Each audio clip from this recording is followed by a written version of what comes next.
Hello, welcome back to my channel.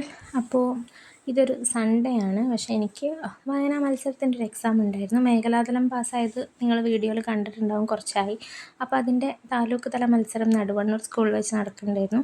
അപ്പം ഏട്ടന് ലീവായതുകൊണ്ട് ഏട്ടൻ കൊണ്ടുവിടാമെന്ന് പറഞ്ഞു. ഞാൻ രാവിലെ അങ്ങോട്ട് പോയി. ഒരു 10 മണിക്കായിരുന്നു എക്സാം പറഞ്ഞിട്ടുണ്ടായിരുന്നത്. സമയമുള്ളതുകൊണ്ട് കയ്യിലുള്ള ബുക്സൊക്കെ ഒന്നും കൂടി റിവൈസ് ചെയ്തു. തൊട്ടടുത്തൊരു കുട്ടി വന്നിരുന്നപ്പോഴാണ് ആ സത്യം ഞാൻ മനസ്സിലാക്കുന്നത്. എനിക്ക് അതിലൊരു ബുക്ക് കിട്ടിയിട്ടില്ലായിരുന്നു. 6 ബുക്ക് വായിക്കണമായിരുന്നു. പക്ഷേ ഒരു ബുക്ക് എനിക്ക് ലൈബ്രറിയിൽ നിന്നേ തന്നിട്ടില്ലായിരുന്നു. ഞാൻ അറിഞ്ഞിട്ടുമില്ല. പിന്നെ ആ ബുക്കിൽ നിന്ന് കുറേ ക്വസ്റ്റ്യൻസും വന്ന്. അങ്ങനെ എക്സാം നല്ല അടിപൊളിയായിട്ട് നൈസായിട്ട് പാളിപ്പോയി. പിന്നെ ഞാൻ ഈ നടക്കുന്നത് നോക്കണ്ട, എൻ്റെ ചെരുപ്പ് ഫുള്ളായിട്ട് പൊട്ടിയിട്ടുള്ളത്. പതുക്കെ എങ്ങനെയൊക്കെയോ നടന്ന്. പിന്നെ ഏട്ടൻ്റെ കൂടെ ആയതുകൊണ്ട് കുഴപ്പമില്ല. പൊട്ടിയ ചെരുപ്പുമായിട്ട് നമ്മളൊരു കൂൾ ബാറിൽ കയറിയിട്ട് ഫുഡ് കഴിച്ചു. ഫുഡും ഒരു പഴംപൊരി, ഒരു ചായയും, അതും പിന്നെ ഒരു സമൂസയും അതും കഴിച്ചു.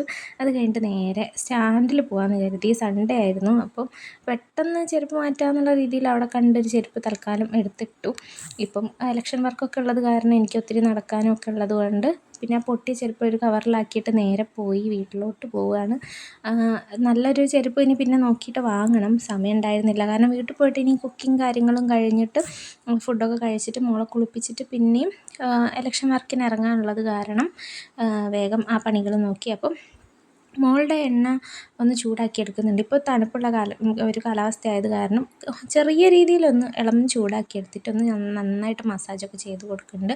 അതിൻ്റെ തുമ്പിലൊക്കെ നന്നായിട്ട് എണ്ണയാക്കി കൊടുത്ത് കുളിച്ച് സുന്ദരിക്കുട്ടി ആയിട്ടുണ്ട് ആമ്പൂട്ടി. പിന്നെ അതിൻ്റെ ഡാൻസൊക്കെയാണ്. പിന്നെ അത് കഴിഞ്ഞ് ഫുഡൊക്കെ കഴിച്ച് കുറച്ച് കഴിഞ്ഞ് മോളൊക്കെ ഉറങ്ങി എഴുന്നേറ്റപ്പം നമ്മുടെ തെരഞ്ഞെടുപ്പ് കൺവെൻഷൻ നടക്കുന്നുണ്ടായിരുന്നു. അപ്പോൾ അവിടെ ചെന്നു. അപ്പോൾ ഞങ്ങൾ ചായ ഉണ്ടാക്കാൻ വേണ്ടിയിട്ട് അകത്തേക്ക് വന്നു. ഇത് അതിന് വേണ്ടി വാങ്ങിയിട്ടുള്ള സാധനങ്ങളാണ്. അപ്പോൾ ഇതിനകത്ത് പാലുണ്ട്, സ്നാക്സ് ഉണ്ടെന്നല്ലാണ്ട് ചായപ്പൊടിയും പഞ്ചസാരയും കണ്ടില്ല. പിന്നെ ഞാൻ പിന്നെയും പുറത്തേക്ക് ഇറങ്ങി സെക്രട്ടറിയുടെ അടുത്ത് ചോദിച്ചു, എവിടെ പോയും ചോദിച്ചു. അപ്പോൾ ആളുടെ വണ്ടിയിൽ തന്നെ വെച്ച് മറന്നു പോയിട്ടുണ്ടായിരുന്നു. പിന്നെ പോയിട്ട് ആ പഞ്ചസാരയും ചായപ്പൊടിയൊക്കെ എടുത്ത് 2 സെക്ഷനായിട്ട് ചായ ഉണ്ടാക്കുന്നത്. കാരണം വിത്തൗട്ട് ഉള്ളവരും ഉണ്ട്, മധുരം വേണ്ടവരും ഉണ്ട്. അപ്പം ഞാനിവിടെ വിത്തൗട്ട് ചായ ഉണ്ടാക്കിക്കൊണ്ടിരിക്കുകയാണ്. പിന്നെ ചേച്ചി വേറൊരു കോമ്രേഡ് ഉണ്ട്, ആൾ വേറെ ഉണ്ടാക്കുകയാണ്. 2 സെക്ഷനായിട്ട് ഉണ്ടാക്കുമായിരുന്നു. നല്ല മഴ ഉണ്ടായിരുന്നു, തകർത്ത് പെയ്യായിരുന്നേ മഴ. വണ്ടി പുറത്ത് തന്നെ ഉള്ളതുകൊണ്ട് അവിടുന്ന് ചായപ്പൊടിയും പഞ്ചസാരയും കൂടി ഒക്കെ എടുത്ത് വന്നു. അങ്ങനെ ചായയൊക്കെ ഏകദേശം സെറ്റായിട്ടുണ്ടായിരുന്നു. അപ്പോൾ ഇങ്ങനെ ഓരോരുത്തരുടെ പ്രസംഗം നടന്നുകൊണ്ടിരിക്കുകയായിരുന്നു. സ്ഥാനാർത്ഥിയും പിന്നെ ബാക്കി ലോക്കൽ കമ്മിറ്റി അംഗമൊക്കെ വന്നിട്ടുണ്ടായിരുന്നു, ലോക്കൽ സെക്രട്ടറി ഒക്കെ വന്നിട്ടുണ്ടായിരുന്നു. അപ്പോൾ എല്ലാവരും പ്രസംഗമൊക്കെ കഴിഞ്ഞു. പിന്നെ അമ്മയും മോളും ഏട്ടനൊക്കെ അവിടെ ഇരിക്കുന്നുണ്ടായിരുന്നേ. വീഡിയോ എടുക്കാൻ പറ്റിയിട്ടില്ല. ഞാനിങ്ങോട്ട് ചായ പ്രിപ്പറേഷനിൽ വന്നിട്ട് പിന്നെ അങ്ങോട്ട് പോകാനേ പറ്റിയിട്ടില്ല. പിന്നെ എല്ലാവർക്കും ഉള്ള ചായയൊക്കെ റെഡിയാക്കി കൊടുത്തു. അവസാനം ഞങ്ങളും ചായയൊക്കെ കുടിച്ചു.